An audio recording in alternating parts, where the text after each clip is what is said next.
पठानकोट की सुबह सुनहरी थी पर सन्नाटा डरावना था। किसी को नहीं पता था कि आज का दिन भारत के इतिहास में काला साबित होगा।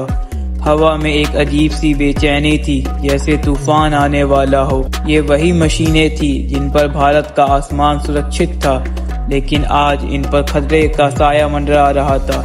दुश्मन इन्हें निशाना बनाने आ चुका था। पाकिस्तान की तरफ से आए थे हथियारबंद आतंकी सरहद पार कर रहे थे।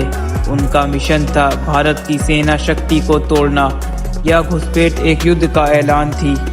ये कदम सिर्फ मिट्टी पर नहीं पड़ रहे थे, ये भारत की जमीन को लहूलुहान करने आ रहे थे।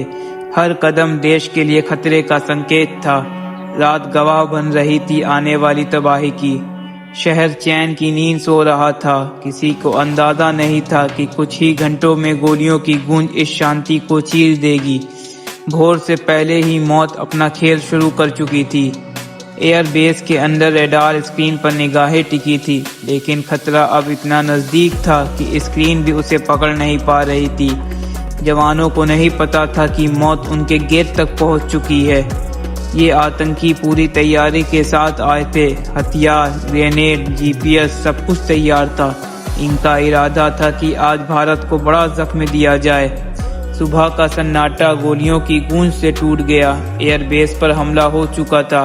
भारत का पठानकोट अब रणभूमि बन चुका था। भारतीय सैनिक हरकत में आ गए। हर कोई अपनी पोजीशन लेने भाग रहा था। देश की रक्षा की कसम अब हकीकत में परखने का समय आ चुका था। एनएसजी कमांडोज को तुरंत बुलाया गया। ये वही फोर्स थी जिसने मुंबई हमलों में इतिहास रचा था। अब पठानकोट में इनका मिशन था एक भी आतंकी को जिंदा बाहर न जाने देना। आर्मी के ट्रक रात को चीरते हुए एयरबेस की ओर भाग रहे थे। हर जवान के चेहरे पर सिर्फ एक इरादा था, दुश्मन को खत्म करना। पूरा देश की नजर अब पठानकोट पर थी। एयरबेस के गेट पर खतरे की घंटियां बज चुकी थी। अब यह जगह सिर्फ एक बेस नहीं, युद्ध का मैदान बन चुकी थी। दुश्मन और हमारे बीच की दूरी बस कुछ ही मीटर थी। पहली गोली चली और सन्नाटा चकनाचूर हो गया। दुश्मन ने भारत को खुली चुनौती दे दी थी। अब जवाब गोलियों से ही दिया जाना था। बंकर में जवान मोर्चा संभाल चुके थे। हर कोई अपनी आखिरी सांस तक लड़ने को तैयार था। देश की इज्जत इन दीवारों के पीछे दांव पर लगी थी। ग्रेनेड फेंक कर आतंकी हर कोने में दहशत फैला रहे थे। हर धमाका एक नए जख्म की तरह था। भारत के सब्र की परीक्षा ली जा रही थी। एनएसजी के काले कपड़े पहने कमांडोज मैदान में उतर चुके थे। यह वही पल था जिसका देश को इंतजार था। अब शिकारी अपने शिकार की तलाश में थे। बेस के अंधेरे गलियारों में मौत घूम रही थी। हर कदम पर खतरा था। हर दरवाजे के पीछे गोली हो सकती थी। कमांडोज ने सांस रोक कर आगे बढ़ना शुरू किया। धमाका गूंजा और कमरा धुआं से भर गया। दुश्मन चाहता था कि पूरा बेस राख में बदल जाए, लेकिन भारतीय जवान पीछे हटने वाले नहीं थे।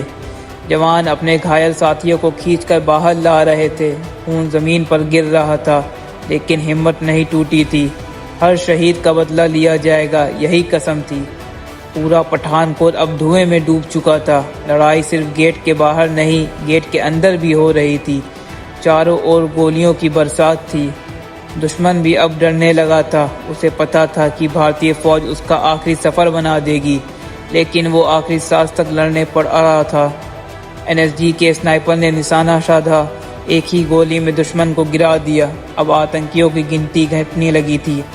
कमांडर ने पूरी रणनीति बदल दी। अब हर इंच को चेक करके दुश्मन को खत्म करना था। यह मिशन अब सफाई अभियान बन चुका था। कमांडोज हर कमरे को खंगाल रहे थे। जहां भी दुश्मन छिपा था वहीं खत्म कर दिया जा रहा था। यह अब नो मर्सी ऑपरेशन था। ऑपरेशन में वक्त लग रहा था, लेकिन जल्दबाजी की गुंजाइश नहीं थी।